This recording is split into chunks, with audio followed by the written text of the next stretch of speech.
Hi friends, welcome to DTK Food and Travels. Please do like, share, and subscribe to our channel. Today we're going to be making, it's somewhat of a traditional dish. We were on vacation and we came back and our garden had a snake gourd ready, or padavalanga. So we decided to go out and make a curry with it. So that's about the size of the padavalanga we had, and we have plenty of curry leaves in our garden. This one's the one in the container garden, so we're gonna use about 3 stems. Of course, it's always how much you'd prefer. And we have some small Thai chili peppers. We never planted this before. This was our first year ever getting this pepper, and this is a little milder than the regular chilies. We're just gonna use 3 for this curry, but you can use whatever type of green chili you would like. More or less as you prefer the heat. So this is how you want to slice it. First I was slicing it lengthwise, and then we were going to share this with another family, so I figured it's not going to be enough, so I did end up cutting it even smaller, as you'd see later on. So I'm just going to go ahead and get all this ready, and just a few more items for this. So we are going to add some dried prawns or shrimp to this. So for the dried shrimp, you want to go ahead and fry it, but don't wash the shrimp before you fry it, because if you wash it, then when you fry it, it's all just going to break apart. So after you fry it, you want to go ahead and wash it once it's cool, and then it'll be ready to be added.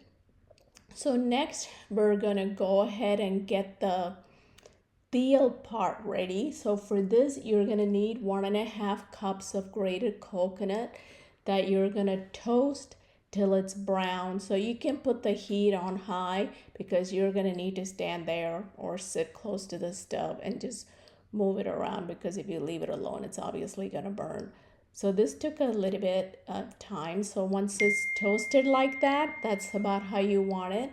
You want to go ahead and start adding your spices. So for this, you're going to add 1/4 teaspoon turmeric powder, 2.5 teaspoon Kashmiri chili powder, 1.5 teaspoon coriander powder. I'm sorry, that's 2.5 teaspoons coriander powder, and few fenugreek seeds, and then 5 sliced cloves of garlic and a small piece of ginger diced. And you just want to go ahead and mix this all together, and then just turn the stove off and set it aside for it to cool. And once it's cool, you can go ahead and make it into a paste. You're going to need some tamarind. That's the amount of tamarind we used. You want to go ahead and soak it for a little bit, and then squeeze the seeds out of it and just use the tamarind water. Then you're going to go ahead and heat up a clay pot or just a regular pot. Put 1.5 tablespoons of oil, 1/2 teaspoon of mustard seeds, and after the mustard seeds pop, add 3 green chilies. Just roast it for a little bit. Add 1 large onion. Saute it till it's wilted, and you want to go ahead and add the salt also. That helps the onions wilt faster.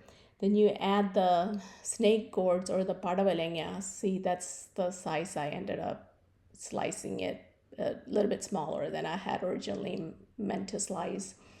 And you just cook it till it's wilted.